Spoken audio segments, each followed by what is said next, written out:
Oh my goodness, look what I found here. It's this little booklet and it's so fragile. It really feels like I'm holding a piece of history. What could it be? Let's see.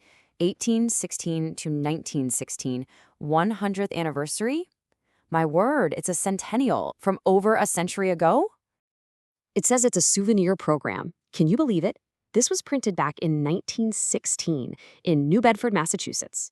The whole world was just a completely different place then. The Great War was raging over in Europe, but right here, people were coming together for a huge celebration. It's really like a little time capsule.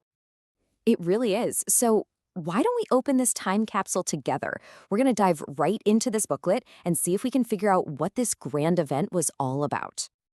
Okay, so this title page gives us the most important details right off the bat. The event was the celebration of the centennial anniversary of Adoniram Royal Arch Chapter, which turns out was a Masonic organization, and it all happened in New Bedford on October 8th and 9th back in 1916. A whole 2-day affair. Can you even imagine? It makes me wonder what that really meant back then. It sounds so formal, so much bigger than the parties we have today. What on earth did they do for 2 entire days? Well, looking at this timeline, they were definitely busy. They were not just sitting around. It kicked off on a Sunday afternoon with divine services at the church, which kind of grounds the whole thing in a spiritual way. Then, that evening, they had historical exercises at the YMCA, probably looking back on their 100 years. But Monday was the really big day. An automobile procession in the morning, which was a huge status symbol in 1916, then a formal reception for the bigwigs, and it all finished with this massive grand banquet at the State Armory. What a production. And would you just look at them? So serious, so formal. This picture of the officers and their guests really tells you everything about the era. This wasn't just some get-together, it was a major display of civic pride and importance. You can just see it on their faces, how much this meant to them and their community. And you can bet they didn't take an event like this lightly. The planning for it actually started years beforehand. Way back in 1913, they had already set up a committee just to write the chapter's history. This vote here from December of 1915 is what officially kicked off the party planning. It just goes to show you this was a meticulously organized event. Oh, I'm just fascinated by the little things. Beyond the official schedule, what did it really feel like? What was on the menu? Who was the entertainment? What did people take home with them to remember it all? Good heavens, almost 1,000 people showed up for that final banquet. 1,000! Can you imagine? The State Armory must have been absolutely buzzing. That's a huge crowd for that time period. And you can be sure they didn't skimp on the menu. This is like a peek into what fine dining was like back then. We're talking mushroom bisque, creamed scallops, roast larded tenderloin with Delmonico potatoes. Oh, stop it! And sponge sugar. How absolutely decadent. This wasn't just a dinner, it was a statement piece. A feast of this scale was really a way to show off the organization's prosperity and its standing in the city. And look at this. They left with some very nice gifts. This quote is from a local newspaper article.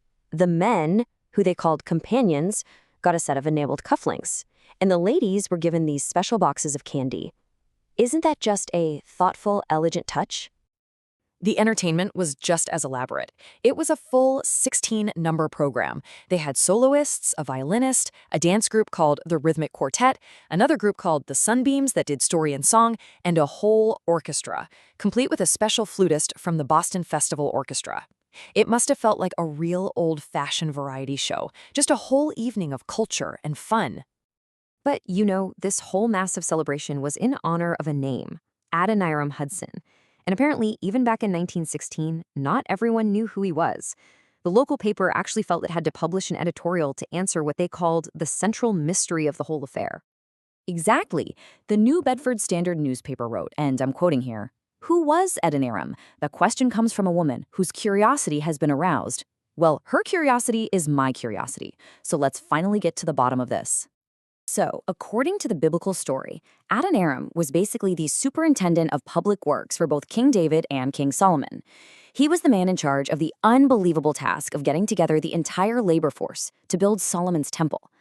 Just look at these numbers. He managed tens of thousands of men. The logistics of that are just mind-boggling. But, well, his story takes a pretty grim turn. The system of forced labor that he was in charge of became really oppressive.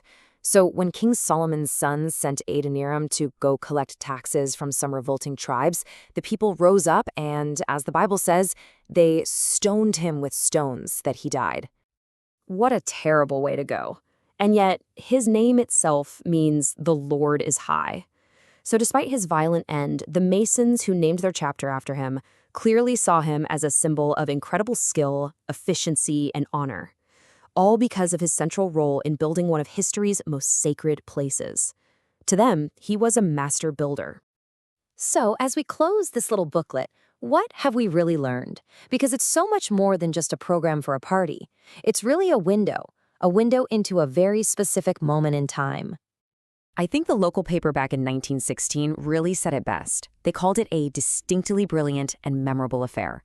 You can just feel the community pride shining right through these old pages. This wasn't just an anniversary. It was a way of declaring their place in the world. That's it exactly. This little booklet shows us more than just a party plan. It shows a deep, abiding respect for history and tradition. At a time when the world was teetering on the edge of massive change, here was a community celebrating order, shared values, and their own history with such dignity and precision. Every single detail, from the church service all the way down to the cufflinks, was thought through. It really does make you wonder, doesn't it? What artifacts are we going to leave behind? And when someone, a century from now, finds a program, or more likely, a digital file, from one of our big events, how will our celebrations be remembered in 100 years?